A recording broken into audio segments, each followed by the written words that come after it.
Senator Santorum, nothing about your lawn, but Governor Pawlenty says America can quickly grow 5% a year for 10 years with the right mix of policies. Is he right? America has unbounded potential, and I think putting a limit on that potential, we've grown at faster rates than that. For me, it's been a focus on one thing as I've traveled to now 68 counties in the state of Iowa, 50 in the last 14 days, working and meeting with the people of Iowa, and I've been talking to them about what we're going to do to grow the manufacturing sector of this economy. When I grew up in Butler, Pennsylvania, a little steel town, 21% of the people of this country worked in manufacturing. It's now 9%. If you want to know where the middle of America went, it went to China, it went to Malaysia, it went to Indonesia. We need to bring it back. I put together a 4-point plan to do it, including energy, producing more energy, because of course manufacturers use more energy than just about everybody else in the business world. But the big thing I've proposed is to take the corporate rate, which makes us uncompetitive, particularly in exporting goods, take the corporate rate and cut it to 0 for manufacturers. You want to create opportunity for businesses and manufacturing to grow, cut that tax to 0, our jobs will come back. The deficit-cutting supercommittee is now getting to work. Democrats will demand that savings come from a combination of spending cuts and tax increases, maybe $3 in cuts for every $1 in higher taxes. Is there any ratio of cuts to taxes that you would accept? 3 to 1, 4 to 1, or even 10 to 1? No, the answer is no, because that's not the problem. The problem is that we have spending that has exploded. Government has averaged 18% of GDP as the percentage of the overall economy that government eats up, and we're now at almost 25%. Revenues are down about 2 or 3%. So if you look at where the problem is in spending, not taxes. And we'll get those taxes up if we grow the economy. I put forth a plan to grow the economy, and I've provided leadership in the past to get bipartisan things done. You know, I sympathize with Michelle Bachmann, who stands up and says, I'm going to stand firm on these things. You need to stand firm on these things, but you can't stand and say, you give me everything I want or I'll vote no. You have to find the principles, like I did on welfare reform. I said 3 things to cut a federal entitlement, to end it. The 3 things we wanted to accomplish: end a federal entitlement, which we did. We wanted to require work, which we did. And we wanted to put a time limit on welfare. We did those 3 things. We compromised on everything else. I didn't get everything I wanted, but I got the core of what I wanted, and we transformed welfare. You need leaders. You need people who are good at leadership, not showmanship. But just confirming, Senator, you would not negotiate on raising taxes? Absolutely not, because it's not the problem, and the Democrats know it's not the problem. This is where leadership comes in. You go out to the American public and you lay out the facts. I've been traveling around Iowa, and I lay out the facts to people, and they nod their heads and they say, yeah, this makes sense. We need to get the economy growing. That doesn't mean taking more money out of it. That means creating energy jobs, creating manufacturing jobs, and my plan will do that. Well, Senator Santorum, I see you running to jump in. Your thoughts about Romney Care? First, I was the first author of medical savings accounts back in 1992 with John Kasich in the House. But this is a very important argument here. This is the 10th Amendment run amok. Michelle Bachmann says that she would go in and fight health care being imposed by states, mandatory health, but she wouldn't go in and fight marriage being imposed by the states. That would be okay. We have Ron Paul saying, oh, what the states want to do, whatever the states want to do under the 10th Amendment's fine. So if the states want to pass polygamy, that's fine. If the states want to impose sterilization, that's fine. No, our country is based on moral laws, ladies and gentlemen. There are things the states can't do. Abraham Lincoln said, the states do not have the right to do wrong. I respect the 10th Amendment, but we are a nation that has values. We are a nation that was built on a moral enterprise, and states don't have the right to tramp over those because of the 10th Amendment. Mr. Payne,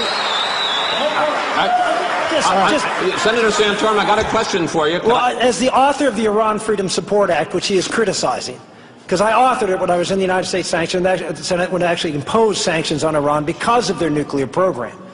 Iran is not Iceland, Ron. Iran is a country that has been at war with us since 1979. Iran is a country that has killed more American men and women in uniform in Iraq and Afghanistan than the Iraqis and the Afghanistan has had. The Iranians are the existential threat to the state of Israel. You ask the Israelis, what keeps them up at night? It's the Iranians funding of Hamas and Hezbollah and the support of Syria. 30 seconds. And the reason, hold on, let me finish. There are rules here, sir. Yeah, I know there are rules, and you guys have been giving these guys a lot of time and not a whole lot of time to be, so let me answer the question. You have a question coming. Okay. Senator Santorum, I want to pick up on this debate. You say Attorney General Holder must be under the influence, and in fact you've suggested perhaps smoking mushrooms, to want to try terrorists in civilian court. Are you also suggesting that Congressman Paul is under the influence? Well, anyone that suggests that Iran is not a threat to this country or is not a threat to stability in the Middle East is obviously not seeing the world very clearly. He sees it exactly the way that Barack Obama sees it, that we have to go around and apologize for the fact that we've gone out and exerted our influence to create freedom around the world. I don't apologize for that. I don't apologize for the Iranian people being free for a long time, and now they're under a malocracy that tramples the rights of women, tramples the rights of gays, tramples the rights of people all throughout their society, and is the greatest supporter of terrorism in the Middle East and around the world, and is setting up training camps and is working with Venezuela and other countries in south of our border to threaten us. Iran is a country that must be confronted. I was in front of this curb. I authored the Iran Freedom Support Act back in 2004. It was blocked by Joe Biden, nonetheless, and Barack Obama once. We got it passed.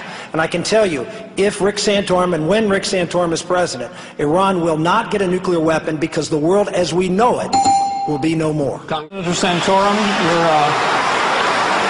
you're looking incredulous. Response? Well, it sounds to me like Representative Paul would actually say polygamous marriages are okay. If the state has the right to do it, they have the right to do it. And it is not beyond reality, Ron. It is exactly what's being offered in other states right now, and it's being litigated in our courts right now, which is exactly how gay marriage came about, as we see here in the state of Iowa, where 7 justices forced gay marriage on the people of Iowa. I was the only one on this panel who came to Iowa last year and made sure that those 3 justices were defeated. I campaigned and worked to make sure those justices were defeated, because we can't have... You can finish, Senator. Okay, we can't have 50 marriage laws. This was the approach that the left took on abortion, which is to pick a few states, pick a few courts, and then go to the Supreme Court and say equal protection. You can't have different state laws, and then you'll have 9 people up at the Supreme Court deciding what marriage is in this country. You have to fight in each state, and that's where I disagree with Rick Perry. I disagree with Michelle Bachmann. I will come to the states and fight to make sure this strategy of picking off a state here and there does not be successful in transforming marriage. And our next question is for Senator Santorum.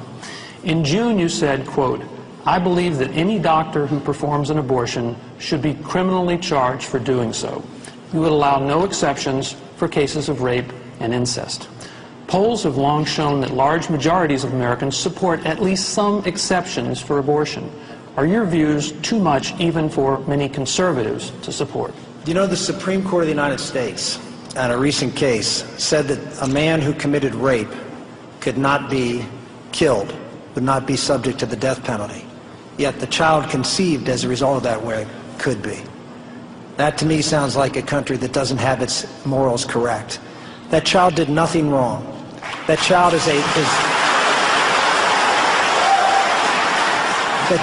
an innocent victim. To be victimized twice would be a horrible thing. It is an innocent human life. It is genetically human from the moment of conception, and it is a human life. And we in America should be big enough to try to surround ourselves and help women in those terrible situations who've been traumatized already, to put them through another trauma of an abortion, I think is too much to ask. And so I would just absolutely stand and say that one violence is enough. Senator Santorum, I've got one for you. You said that you were, quote, the Tea Party before there was a Tea Party.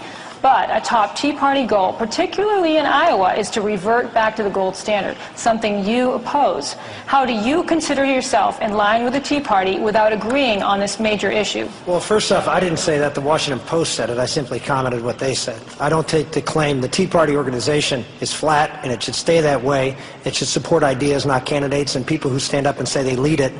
Well, I think most of the Tea Party people think their leadership is among the people, not anybody as a member of Congress or anywhere else. What I've said is that I agree with Newt. I think there's some reforms that we can do with the Fed, and I agree we need to audit the Fed. I disagree with most of what Ron Paul said. Just because he's mostly wrong doesn't mean he's always wrong. And so I appreciate his contribution in that regard. I want to talk about, because I didn't get a chance to comment on this debt ceiling, but Congressman Paul and Congressman Boxer are both in the Congress, and they had an opportunity to lead. They're asking you to have them lead this country, and they couldn't lead the Congress to do something responsible in making sure that we didn't have the fiasco that we have in place right now. We should have balanced the budget. The balanced budget amendment should have been the focus from the beginning. To suggest that we never need to raise the debt ceiling, that is, again, showmanship, not leadership. Of course we have to raise the debt ceiling at some point. We're borrowing 42 cents of every dollar. 42 cents of every dollar. You're going to cut 42 cents of every dollar? Just to remind you, Medicare, Medicaid, Social Security, defense, and interest on the debt is 60%. That means cut everything else and something of those. That's showmanship, not leadership. With Senator Santorum. Thank you very much. I want to thank the people of Iowa. My family and I, Karen and the kids, came here 3 weeks ago. We've spent 3 great weeks here in Iowa enjoying the time, and been to 51 cities, and in 15 days been to 68 counties, not as many as Chuck Grassley, but almost. And we keep working very, very hard because, as you've seen here tonight, national media may not pay a lot of attention to us, but we pay a lot of attention to the people of Iowa, New Hampshire, South Carolina.